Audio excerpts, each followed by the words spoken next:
তোরা তো আমার সাথে বেইমানি করস নাই, তোরা নিজেদের সাথে বেইমানি করছ।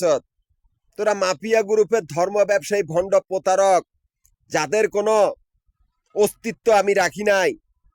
তোরা কি আমার সাথে বেইমানি করবি, প্রতারণা করবি? তোদের চতুর্পাশে আমি কুত্তা মারা বাহিনী রেখে দিয়েছি, যাদের সংখ্যা 200 কোটির উপর, একটাই গোষ্ঠী।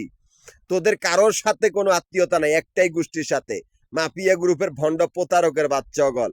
তোরা মনে করছো তোরা আমার সাথে বেইমানি করে প্রতারণা করে পালাবি, সেই রাস্তা আমি বন্ধ করে দিছি।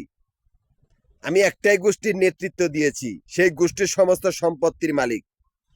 সেই গোষ্ঠীর উপসমিতির অফিসগুলা মিরপুর, নবাবপুর আর মতিঝিল।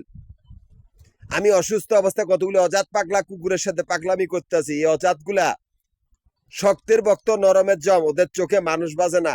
ওরা মরবে, ওরা 10 বছরের ভিতরে ভীতু হইয়া মরবে। এই অজাতগুলা চোখের সামনে মৃত্যু দেখবে। এই অজাতগুলার পাকনা গজিয়ে গিয়েছে, ওরা বেয়াদব। ওদের ব্যবহারিক শিক্ষা বলতে একটু কিছুই নাই। আমার তো ধর্মকর্ম কিচ্ছুই নাই, আমি স্বাধীন, নিজের আনন্দে নিজেই কাজ করি। এই অজাতগুলো একটাও কোনো দিকে পালায়া বাঁচতে পারবে না, আমি প্রকৃতি।